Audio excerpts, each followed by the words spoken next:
What is the world's most dangerous ideology? In the first part of the 20th century, the answer was fascism. First manifest in Italy in the 1920s, and then in Nazi Germany and in Imperial Japan. It took a world war and 50 million dead to stamp it out. In the second half of the 20th century, the answer was communism.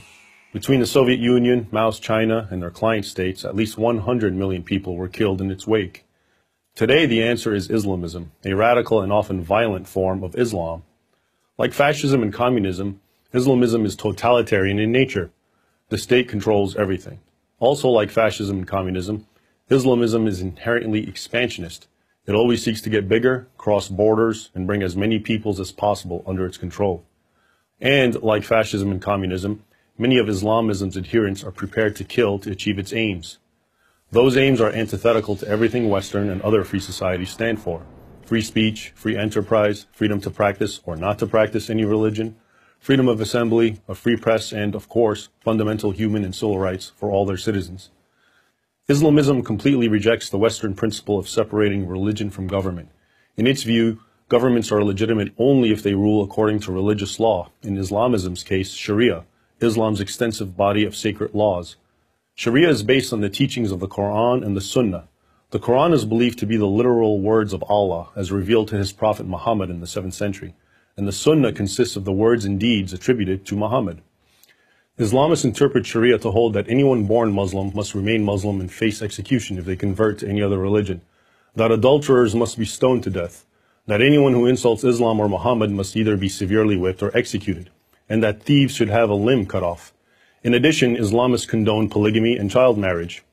These beliefs are being put into practice right now in, among other places, Iran, the Sudan, Saudi Arabia, the Muslim parts of Nigeria, parts of Pakistan, Syria, Iraq, and Afghanistan, and wherever else Sharia has established a foothold. If Islamists were content to live under strict Sharia law in their own communities and leave everyone who doesn't want to live that way alone, they wouldn't be a threat to the rest of the world. But that would not be Islamism. Islamism wants the entire world governed by Sharia, and anyone who opposes Islamist expansionism is the enemy and must be destroyed. That, of course, includes the United States, all of Europe, and Israel. But it also includes fellow Muslims. Indeed, Islamists have killed far more Muslims than members of any other group. So how many Islamists are there? Nobody knows for sure, but we can make some conservative calculations. There are approximately 1.5 billion Muslims in the world. How many of these are Islamists?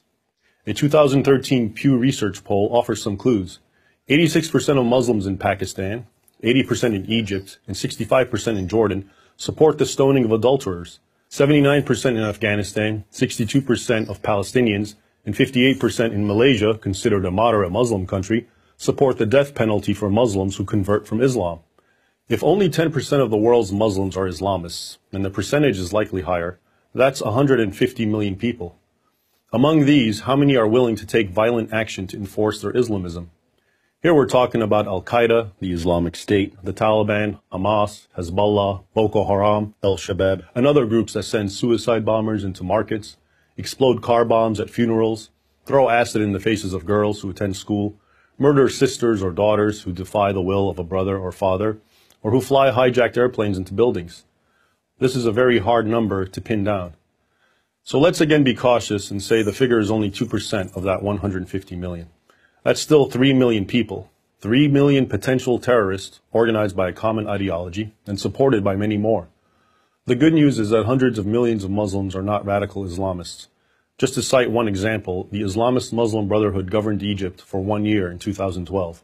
But enough Egyptians were so outraged by the Brotherhood's harsh imposition of Sharia law that they staged perhaps the largest demonstrations in human history against the Muslim Brotherhood and brought that government down.